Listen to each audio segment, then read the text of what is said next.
I can still hear his voice that night. Either you kneel at your sister's wedding, or you can forget about your tuition. He said it like a king handing down a decree. My mother looked away. My sister smirked. I just sat there, calm, silent. They thought I was trapped, dependent, helpless. They didn't know I'd already graduated top of my class. They didn't know I was making six figures. They didn't know I'd been planning this moment for years. I didn't argue. I didn't beg. I smiled. Growing up, my sister was their sun. Golden hair, golden grades, golden future. Every conversation was about her recitals, her trophies, her beauty. I was the shadow, the difficult one, too quiet, too stubborn, too different. When she wanted ballet shoes, they drove across state lines. When I wanted books, they said, use the library. When she got into trouble, excuses were made. When I excelled, silence followed. I loved them anyway. I thought maybe if I worked harder, they'd see me. But love doesn't survive long in drought. The betrayal wasn't sudden, it was gradual, like a knife turning degree by degree. It was the Christmas when my father toasted only her. The birthday when my gift was forgotten. The college acceptance letter they never congratulated me for. And then the ultimatum. Kneel to her. Prove I knew my place. Or lose the future they thought they still controlled. That was the night I stopped being their daughter and became their reckoning. I vanished from their world. No calls, no visits, no updates. They thought I was struggling, failing, begging somewhere in the shadows. In reality, I was building myself brick by brick. Scholarships, internships, nights buried in code and contracts. Days smiling at bosses who underestimated me, while quietly outpacing them all. I rose, quietly, silently, until six figures hit my bank account and independence was no longer a dream. It was armor. They thought they'd broken me. All they did was sharpen me. When the wedding invitation arrived, embossed and dripping with excess, I laughed. Front row seat reserved for the dutiful sister, the one who would kneel. I RSVP'd yes, and I prepared.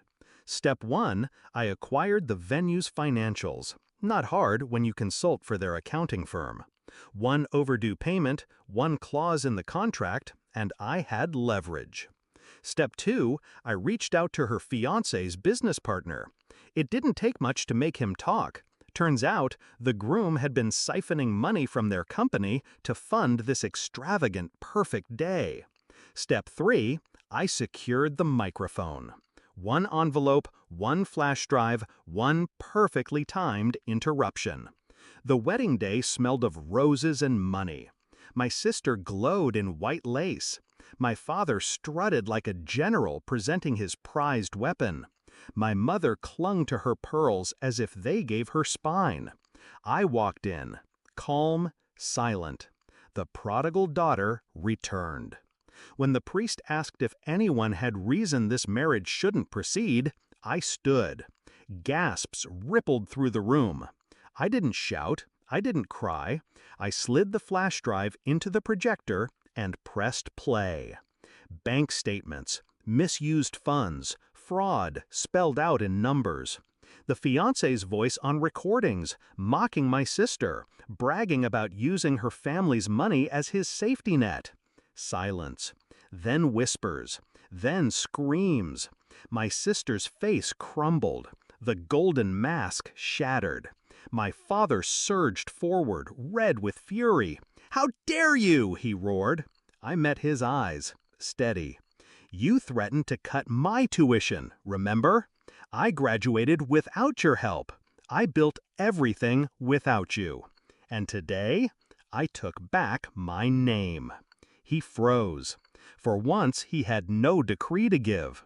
The room wasn't looking at him anymore. They were looking at me. The groom stormed out under a rain of curses. Vendors whispered about breach of contract.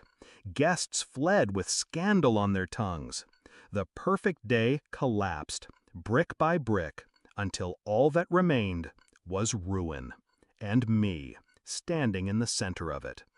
Later, outside in the cool evening air, I watched my family huddle together, broken and exposed. My sister sobbed. My mother's mascara streaked. My father looked small for the first time in his life. I didn't feel pity. I felt free. They thought I'd be their useless daughter. They thought I'd kneel. Instead, I rose, and I turned their golden celebration into ash. Justice doesn't need fists. Sometimes all it takes is truth, delivered at the perfect moment.